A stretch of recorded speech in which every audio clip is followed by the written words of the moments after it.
നമസ്കാരം, ഭാരത് ലൈവിലേക്ക് സ്വാഗതം. അങ്ങനെ ഒരിക്കൽ കൂടി NSS SNDP ഐക്യം യാഥാർത്ഥ്യമായിരിക്കുകയാണ്. എത്ര നാളത്തേക്ക് എന്ന ചോദ്യം കേരളത്തിൽ ഉയരുന്നുണ്ടെങ്കിലും അത് പലരുടെയും ചങ്കത്ത് തറച്ചിരിക്കുന്ന ഒരു ഐക്യമാണ് എന്ന് പറയാതിരിക്കാൻ കഴിയില്ല. ഏറ്റവും കൂടുതൽ വേവലാതിയും ആശങ്കയും UDFനാണ്. LDF അതൊന്നും പക്ഷെ പുറത്ത് കാണിക്കുന്നില്ല. ഇതൊക്കെ ഞങ്ങൾക്ക് നേട്ടമായി വരും എന്ന് പറഞ്ഞ് പ്രചരിപ്പിക്കാനാണ് LDFൻ്റെ ശ്രമം. പക്ഷേ സത്യത്തിൽ അതൊന്നുമല്ല. ഈ നായർ ഈഴവ ഐക്യം കേരളത്തിൽ BJPക്ക് വലിയ ഗുണം ചെയ്യും എന്ന് തന്നെയാണ് എൻ്റെ വിലയിരുത്തൽ. അത് എങ്ങനെയെന്നും കൂടി ഞാൻ പറയാം. എന്തായാലും ഈ തദ്ദേശ തെരഞ്ഞെടുപ്പിൽ നേടിയ മിന്നുന്ന വിജയം UDFനെ ഉന്മത്തരാക്കി, പ്രത്യേകിച്ചും കോൺഗ്രസ് നേതാക്കളെ ഉന്മത്തരാക്കി എന്ന് പറയാതിരിക്കാൻ കഴിയില്ല. പലരുടെയും ധാർഷ്ട്യം അതിൻ്റെ എല്ലാ സീമകളും ലംഘിച്ചു. പ്രത്യേകിച്ചും പ്രതിപക്ഷ നേതാവ് VD സതീശൻ്റെ. അദ്ദേഹം മുമ്പും സമുദായ നേതാക്കളെ കുറ്റം പറയാനും അവരെ മോശക്കാരാക്കാനുമൊക്കെ അദ്ദേഹത്തിന് പ്രത്യേക ബിരുദുണ്ട് എന്ന് തന്നെ പറയണം. കാരണം പലപ്പോഴും അദ്ദേഹത്തിൻ്റെ പ്രസ്താവന ഞാൻ ഒരു സമുദായ നേതാവിൻ്റെയും തിണ്ണ നിരങ്ങാറില്ല എന്നാണ്. എന്നാൽ അതേ VD സതീശൻ തെരഞ്ഞെടുപ്പിന് മുമ്പ് സഭയുടെ ആസ്ഥാനങ്ങൾ സന്ദർശിച്ചു എന്ന ആക്ഷേപം വളരെ ശക്തമാണ് താനും. ഇപ്പോൾ കഴിഞ്ഞ ദിവസം NSSൻ്റെ ജനറൽ സെക്രട്ടറി സുകുമാരൻ നായർ തന്നെ പറയുകയുണ്ടായി, സഭയുടെ സിനഡ് യോഗം നടന്ന സ്ഥലത്ത് ശ്രീ VD സതീശൻ പോയതിനെക്കുറിച്ച്. അതിൽ എന്താണ് തെറ്റ് എന്നൊക്കെ ചോദിച്ച് സംഗതി മയപ്പെടുത്താൻ VD സതീശൻ ശ്രമിച്ചു. ഞാൻ എല്ലാ സമുദായ നേതാക്കളെയും കാണാറുണ്ട്, ഒരു സമുദായത്തോടും എനിക്ക് വിരോധമില്ല, ഞാൻ മതേതരത്വത്തിൽ ഉറച്ചു നിൽക്കുന്നു, മതേതരത്വത്തെ എതിർക്കുന്ന വർഗീയതയെ വളർത്തുന്നവരാണ് എൻ്റെ ശത്രുക്കൾ എന്നൊക്കെയാണ് VD സതീശൻ പറഞ്ഞ് രംഗം തണുപ്പിക്കാൻ ശ്രമിച്ചത്. പക്ഷേ വളരെ വ്യക്തമാണ്, NSS ജനറൽ സെക്രട്ടറിയുടെയും SNDP ജനറൽ സെക്രട്ടറിയുടെയും കോപതാപങ്ങൾ അദ്ദേഹത്തിന് നേരെ വളരെ ശക്തമായി ചൊരിഞ്ഞുകൊണ്ടിരിക്കുകയാണ്. അത് സുകുമാരൻ നായരും വെള്ളാപ്പള്ളി നടേശനും പല ആവർത്തി പറഞ്ഞു കഴിഞ്ഞിരിക്കുന്നു. വളരെ നേരത്തെ തന്നെ VD സതീശനുമായിട്ട് സുകുമാരൻ നായർ നല്ല രസത്തിലല്ല, അതെല്ലാവർക്കും അറിയുന്നതാണ്. ഇപ്പോഴിതാ SNDP ജനറൽ സെക്രട്ടറി വെള്ളാപ്പള്ളി നടേശനും VD സതീശനെതിരെ അതിശക്തമായ വിമർശനവുമായി രംഗത്ത് വന്നിരിക്കുകയാണ്. ഈ രണ്ടുപേരും പറയുന്ന ഒരു പ്രധാനപ്പെട്ട കാര്യം മുസ്ലിം ലീഗിൻ്റെ അപ്രമാദിത്വത്തെക്കുറിച്ചാണ്. UDF ജയിച്ചു വന്നാൽ ഈ രാജ്യം ഭരിക്കുന്നത്, കേരളം ഭരിക്കുന്നത് മുസ്ലിം ലീഗ് ആയിരിക്കും എന്നാണ് ഈ രണ്ടു കൂട്ടരും ചൂണ്ടിക്കാട്ടുന്നത്. SNDPയും NSSും അത് ഒട്ടും തന്നെ ആഗ്രഹിക്കുന്നില്ല എന്ന് അവരുടെ വാക്കുകളിൽ നിന്ന് തന്നെ വ്യക്തമാണ്. പിന്നെ അവർ ഈ തെരഞ്ഞെടുപ്പിൽ ആരെയാണ് പിന്തുണയ്ക്കാൻ പോകുന്നത്? LDFനെയോ? ആ LDFനെ ഈ രണ്ടു കൂട്ടരും പിന്തുണയ്ക്കും എന്ന് കരുതാൻ ന്യായങ്ങളൊന്നും തന്നെ ഇല്ല. കാരണം മുസ്ലിം ന്യൂനപക്ഷ പ്രീണനത്തിൽ UDFനേക്കാൾ മുസ്ലിം ലീഗിനേക്കാൾ ഒരു പടി മുന്നിലായിരുന്നു LDFും CPMും അതിൻ്റെ മുഖ്യമന്ത്രി ശ്രീ പിണറായി വിജയനും. അപ്പോൾ കാര്യങ്ങൾ കുറെ കൂടി വ്യക്തമാണ്. ഒരു ഹിന്ദു വോട്ട് ബാങ്ക് ഉണ്ടാക്കിയെടുക്കാനാണ് NSSൻ്റെയും SNDPയുടെയും ശ്രമം. അവർ കേരളത്തിലെ മറ്റ് ചെറുതും വലുതുമായ ഹിന്ദു സമുദായ സംഘടനകളെ എല്ലാം തന്നെ കൂട്ടിച്ചേർത്തുകൊണ്ട് ഒരുമിപ്പിച്ചുകൊണ്ട് ഒരു ഹിന്ദു വോട്ട് ബാങ്ക് ഉണ്ടാക്കാനാണ് ശ്രമിക്കുന്നത്. അത് BJPക്ക് ഗുണം ചെയ്തേക്കും എന്ന് പൊതുവെ വിലയിരുത്തപ്പെടുന്നു. കാരണം ഇന്ന് ഈ രണ്ട് മുന്നണികളുടെയും ഈ പറയുന്ന ന്യൂനപക്ഷ വർഗീയ പ്രീണനത്തെ ചെറുക്കുന്നതും അതിനെ എതിർക്കുന്നതും BJP മാത്രമാണ്. മാത്രമല്ല കേരളത്തിൽ BJPയുടെ ശക്തി അത്ര ഈ മുന്നണികളോട് ഏറ്റുമുട്ടാൻ തക്കവണ്ണം BJPക്ക് കരുത്തുണ്ട് എല്ലാ സ്ഥലത്തും എന്ന് കരുതുന്നില്ല. പക്ഷേ എങ്കിലും തിരുവനന്തപുരം പോലെയുള്ള തെക്കൻ ജില്ലകളിലും തൃശ്ശൂരിലും പാലക്കാടിലും കാസർഗോഡും ഒക്കെ BJPക്ക് അത്ഭുതങ്ങൾ കാഴ്ചവെക്കാൻ സാധിച്ചേക്കും. അവിടെയാണ് SNDPയുടെയും NSSൻ്റെയും പ്രതീക്ഷ.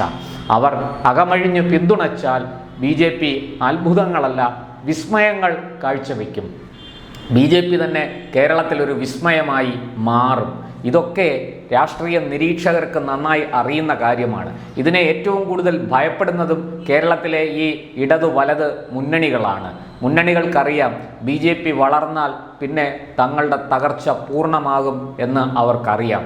ഈ പറയുന്നത് പോലെ മുസ്ലിം ലീഗ് പിന്നെ UDFൻ്റെയോ LDFൻ്റെയോ കൂടെ നിൽക്കില്ല.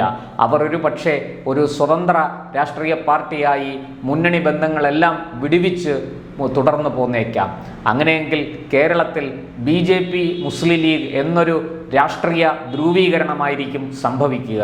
SNDPയും NSSും ലക്ഷ്യമിടുന്നതും അത് തന്നെയാണ്. ഒരു പൊതുശത്രു NSSനും SNDPക്കും ഉണ്ട്.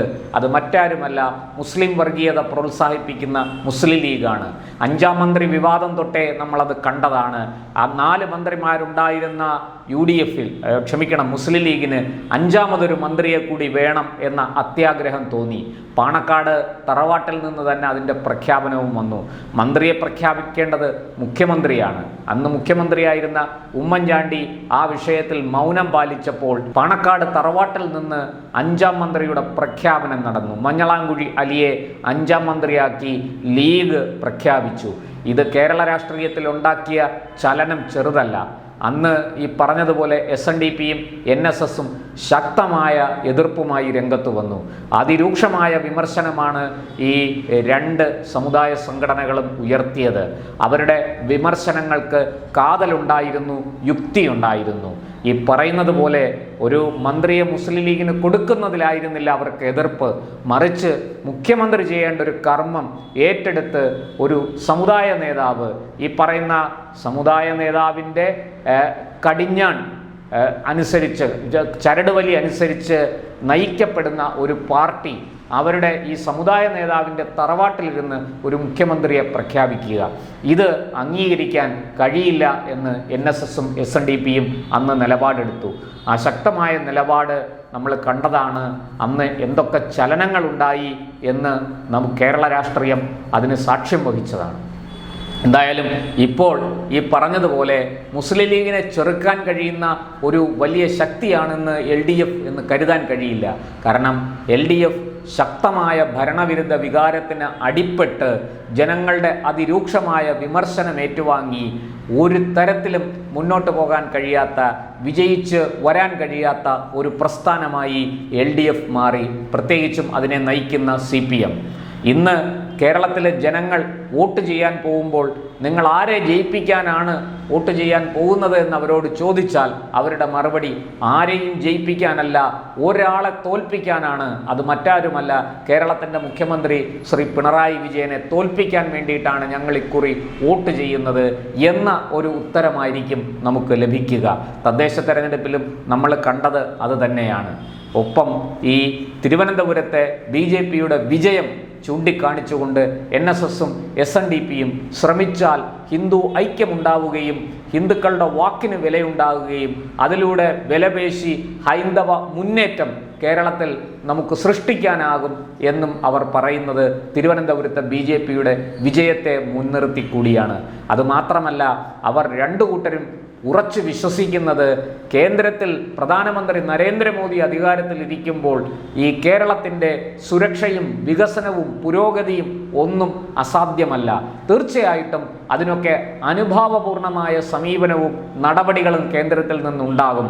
പക്ഷപാതരഹിതമായി എല്ലാവരോടും തുല്യ പ്രീതിയോടുകൂടി ആ സബ്കാ സാത്ത് സബ്കാ വികാസ് എന്ന നിലപാടുമായി മുന്നോട്ട് പോവുകയാണ് BJP കേന്ദ്ര നേതൃത്വവും കേന്ദ്ര സർക്കാരിനെ നയിക്കുന്ന പ്രധാനമന്ത്രി ശ്രീ നരേന്ദ്രമോദിയും. അതുകൊണ്ട് തന്നെ ആ വാക്കുകളിൽ അവർ പരിപൂർണമായിട്ട് അദ്ദേഹത്തിൻ്റെ വാക്കുകളിൽ വിശ്വാസമർപ്പിക്കുന്നു. അങ്ങനെ ഒരു പ്രധാനമന്ത്രി കേന്ദ്രത്തിൽ ഉള്ളപ്പോൾ കേരളത്തിൽ എന്തിനാണ് നാം ഭയക്കുന്നത്? കേരളത്തിലെ BJPക്ക് ചില സ്ഥലങ്ങളിലൊക്കെ ശക്തി കുറവാണെങ്കിലും ഈ പറഞ്ഞതുപോലെ കേന്ദ്രത്തിൻ്റെ ശക്തമായ ഇടപെടൽ കേരളത്തിൽ ഉണ്ടാകും. അതിന് BJPക്കൊപ്പം അടിയുറച്ചു നിൽക്കണം എന്നുള്ള ഒരു സന്ദേശമാണ് SNDP NSS ജനറൽ സെക്രട്ടറിമാർ നൽകുന്നത് എന്ന നിരീക്ഷണവും കേരളത്തിൽ പലരും നടത്തുന്നുണ്ട്. ഇത് അത്ര ചെറിയ ഒരു സംഗതിയായി നമുക്ക് എഴുതിത്തള്ളാവുന്നതല്ല. NSSും SNDPയും ഒരുമിച്ചാൽ അതിൻ്റെ കൂടെ കേരള പുലയർ മഹാസഭ, കേരള നാടാർ മഹാസഭ തുടങ്ങി ചെറുതും വലുതുമായ പട്ടികജാതി സംഘടനകളടക്കം, യോഗക്ഷേമ സഭ പോലെയുള്ള ബ്രാഹ്മണരുടെ സംഘടന അടക്കം അതിനൊപ്പം ചേരും എന്ന കാര്യം വ്യക്തമാണ്. അതുകൊണ്ടാണ് വെള്ളാപ്പള്ളി നടേശൻ SNDPയുടെ ബഹുമാന്യനായ ജനറൽ സെക്രട്ടറി പറഞ്ഞത് നായാടി മുതൽ നമ്പൂതിരി വരെ എന്നായിരുന്നു അദ്ദേഹം മുമ്പ് പറഞ്ഞിരുന്നത്. എന്നാൽ ഇപ്പോൾ ഈ വർദ്ധിച്ചു വരുന്ന മുസ്ലിം പ്രീണനത്തിൻ്റെയും മുസ്ലിം വർഗീയതയുടെയും കരാളഹസ്തങ്ങളിൽ നിന്ന് കേരളത്തെ രക്ഷിക്കണമെങ്കിൽ നായാടി മുതൽ നമ്പൂതിരി വരെ എന്ന ആ ഒരു മുദ്രാവാക്യം മാറ്റിവെച്ചിട്ട് നായാടി മുതൽ നസ്രാണി വരെ ഐക്യപ്പെടണം എന്ന ഒരു വാദവും കൂടി അദ്ദേഹം മുന്നോട്ട് വച്ചിരിക്കുന്നു സമീപകാലത്തായി. കഴിഞ്ഞ ഏതാനും വർഷങ്ങളായിട്ട് ശ്രീ വെള്ളാപ്പള്ളി നടേശൻ നിരന്തരം പറയുന്നത് അതാണ്. നായാടി മുതൽ നമ്പൂതിരി വരെ പോരാ, നമ്പൂതിരിയും കടന്നു പോകണം, നായാടി മുതൽ നസ്രാണി വരെ. അങ്ങനെ കേരളത്തിൽ ഒരു ഹിന്ദു ക്രിസ്ത്യൻ ഐക്യം ഉണ്ടായി വന്നാൽ തീർച്ചയായിട്ടും അത് മുസ്ലിം വർഗീയതയെ ചെറുക്കും, മുസ്ലിം ലീഗ് ഉയർത്തുന്ന വർഗീയതയെ ചെറുക്കും എന്നാണ് വെള്ളാപ്പള്ളി നടേശൻ പറയുന്നത്. മാത്രമല്ല അദ്ദേഹവും NSS general secretary G. Sukumaran നായരും ചൂണ്ടിക്കാണിക്കുന്ന വളരെ പ്രസക്തമായ മറ്റൊരു കാര്യമുണ്ട്. പണ്ട് ലീഗായിരുന്നു, എന്നാൽ ഇന്ന് ലീഗ് അല്ല. ലീഗ് ഇന്ന് ജമാഅത്ത് ഇസ്ലാമിയാണ്, ലീഗ് ഇന്ന് PDP ആണ്, ലീഗ് ഇന്ന് SDPI ആണ്, ലീഗ് ഇന്ന് പോപ്പുലർ ഫ്രണ്ടുമാണ്. ഇങ്ങനെയുള്ള ഏറ്റവും തീവ്ര നിലപാടുകളും ചിന്താഗതിയും പ്രവർത്തനങ്ങളും വെച്ച് പുലർത്തുന്ന അതിതീവ്ര മുസ്ലിം സംഘടനകളുടെ പിടിയിലാണെന്ന് ലീഗ്. അതുകൊണ്ട് തന്നെ ലീഗിന് മറിച്ചൊരു കാര്യം ചിന്തിക്കാൻ പോലും കഴിയില്ല. അവരെ സംബന്ധിച്ചിടത്തോളം മതം മാത്രമാണ് പ്രശ്നം, അല്ലാതെ ജനങ്ങളോ ജനകീയമായ മറ്റു വിഷയങ്ങളോ അല്ല.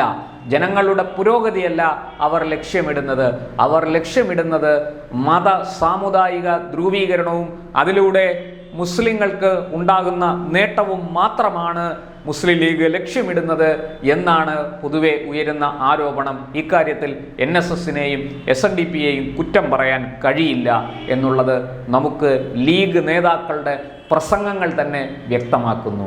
ഇന്നിതാ കേരളം ഒരു പുതിയ കേരളമാണ് എന്ന് നമ്മുടെ മുഖ്യമന്ത്രി ശ്രീ പിണറായി വിജയൻ പറയുമ്പോഴും കേരളത്തിൽ ഈ വളർന്നുകൊണ്ടിരിക്കുന്ന ഈ വർഗീയതയും അതുപോലെ തന്നെ ഭീകരവാദികൾക്ക് പ്രോത്സാഹനം നൽകുന്ന, ഹമാസിനെ താരാട്ടുപാടുന്ന, ലഷ്കർ-ഇ തോയ്ബയെ താലോലിക്കുന്ന ഒരു സംസ്കാരം കേരളത്തിൽ അതിശക്തമായിട്ട് വന്നിരിക്കുന്നു. ഗാസയിലെ കുട്ടികളെ ഓർത്ത് കണ്ണീരൊഴുക്കുന്ന കേരളം പക്ഷേ ഇറാനിലെ കുട്ടികൾ ഈയാമ്പാറ്റകളെ പോലെ മരിച്ചു വീഴുന്നത് കാണുന്നില്ല. അവർക്കതൊരു പ്രശ്നമേ അല്ല. നൈജീരിയയിലെ കൂട്ടക്കൊലകളൊന്നും വംശഹത്യ ഒന്നും അവർക്കൊരു വേദനയേ അല്ല. ബംഗ്ലാദേശിൽ ഹിന്ദു ന്യൂനപക്ഷം കൊല ചെയ്യപ്പെടുമ്പോൾ അതിനെക്കുറിച്ച് വാതുറക്കാൻ പോലും തയ്യാറാകാത്ത സാംസ്കാരിക സാക്ഷര കേരളം ലജ്ജിപ്പിക്കുന്നതാണ് നമ്മയൊക്കെ.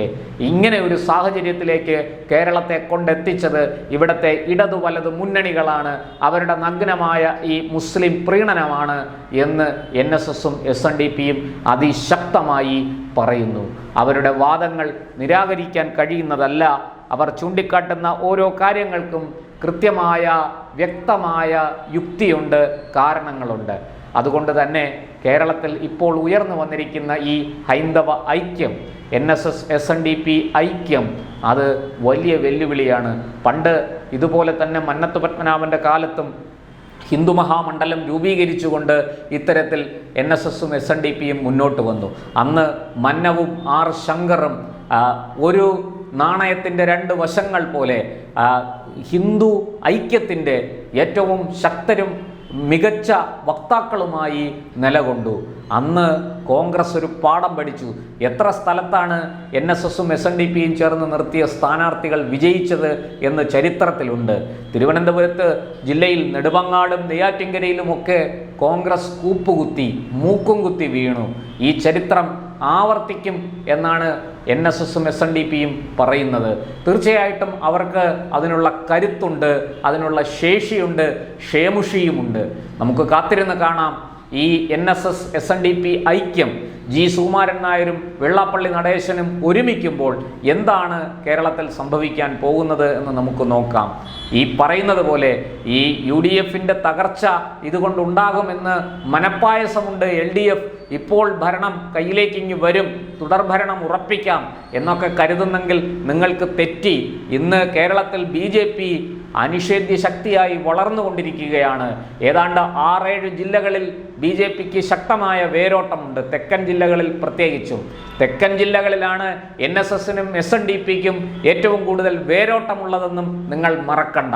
അതുകൊണ്ട് തന്നെ കാസർഗോഡ്, മലബാറിലെ കാസർഗോഡ് ഒഴിച്ചാൽ, കാസർഗോഡും പാലക്കാടും ഒഴിച്ചാൽ ബാക്കിയുള്ള സ്ഥലത്ത് ഈ പറയുന്നത് പോലെ NSSും SNDPയും വലിയ ഒരു ശക്തി പ്രകടനത്തിന് അവർക്ക് സാധിച്ചില്ലെങ്കിലും ചിലരെയൊക്കെ തെരഞ്ഞുപിടിച്ച് തോൽപ്പിക്കാൻ അവർക്ക് സാധിക്കും. അതും നിങ്ങൾ മറക്കണ്ട. അതുകൊണ്ട് തന്നെ ഇപ്പോഴുണ്ടായിരിക്കുന്ന ഈ ഒരു ഐക്യം, സമുദായ ഐക്യം, അത് തീർച്ചയായിട്ടും ഹിന്ദു സമൂഹത്തിന് വിലപേശാൻ കഴിയുന്ന, അവരുടെ ആ നിലപാടുകൾ ശക്തമായി അവതരിപ്പിക്കാൻ കഴിയുന്ന ഒരു പ്ലാറ്റ്ഫോമായി, ഒരു തട്ടകമായി മാറുമെന്ന് പ്രതീക്ഷിക്കാം. നമുക്ക് കാത്തിരുന്ന് കാണാം വരാൻ പോകുന്ന ദിവസങ്ങളിൽ എന്തൊക്കെയാണ് സംഭവിക്കാൻ പോകുന്നതെന്ന് നോക്കാം. എന്തായാലും ഈ നായർ ഈഴവ ഐക്യം ഏറ്റവും കൂടുതൽ ഗുണം ചെയ്യുക BJPക്ക് തന്നെയായിരിക്കും.